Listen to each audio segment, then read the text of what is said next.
Thank you so much for standing by with us, General. It's great to see you. So essentially, Ned Price, just a moment ago, said diplomacy is now officially dead between the U.S. and Moscow for the foreseeable future. He accused Putin of engaging in what he called diplomatic kabuki theater. That's a catchy phrase.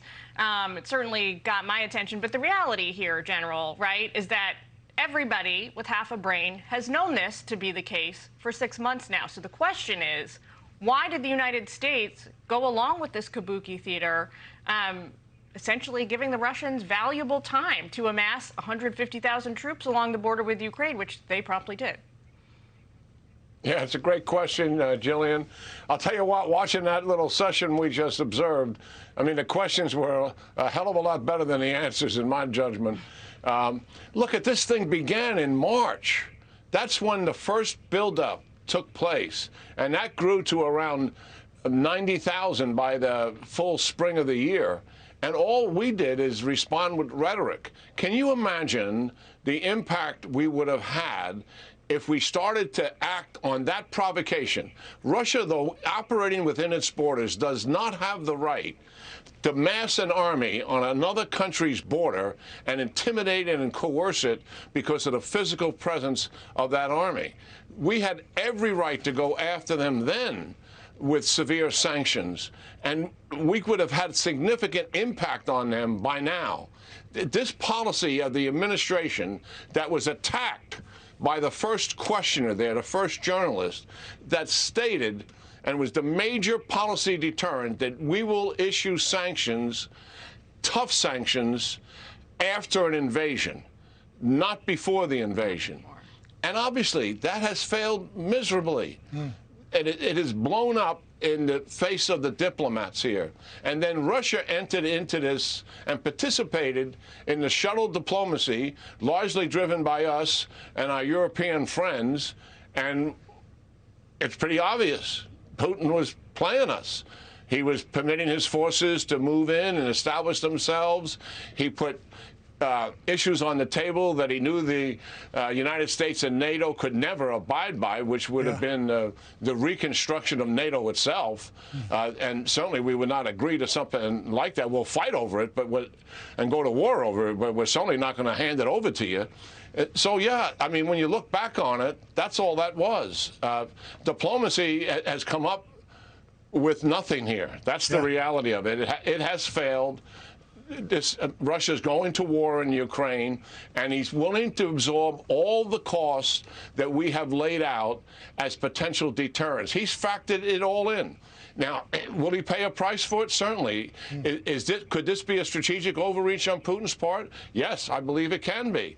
I believe from the beginning, John and Jillian, Putin has never truly understood the determination and the resolve of the Ukrainian people, particularly after Crimea and 2014, the invasion into eastern Ukraine. Do you know that those partisan organizations that volunteered in the Russian after-action report, in their lessons learned, they said, you know, we relied too much on unconventional forces and hybrid warfare because we were not able to seize all the territory we wanted to because of the resistance that we met. And they said, if we do this again, we have to bring conventional forces. That's what we're seeing. But that is also a demonstration of the Ukrainians' will here.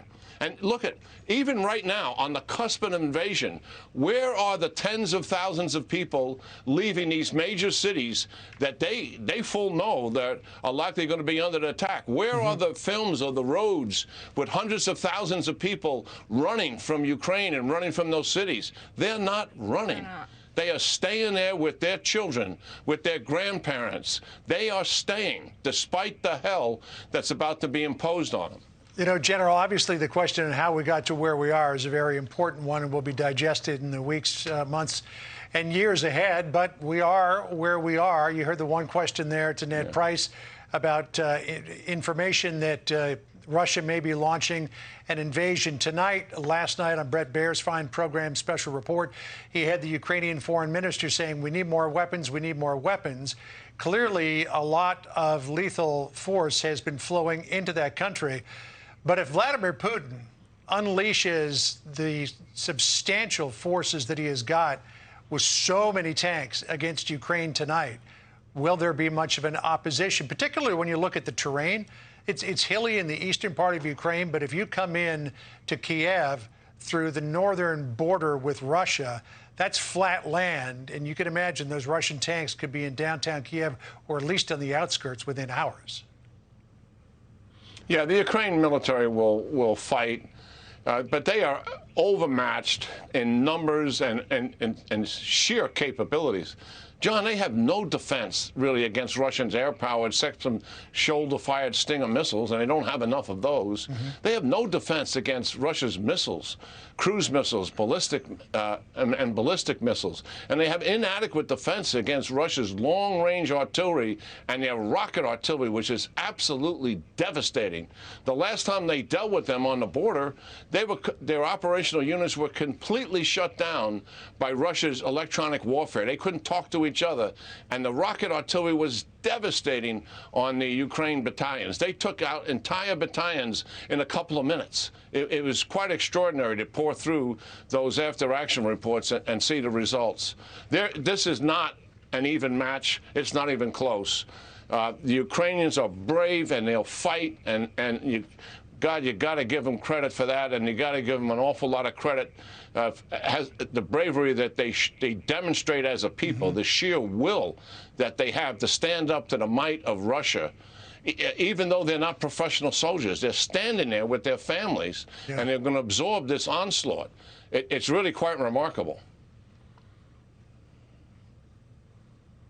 Well, General Keane, we're going to leave it there. Thanks so much for standing by with us. We appreciate it. Yeah, sure. Great talking to both of you. Thank you. Thanks, General. We'll see you again soon.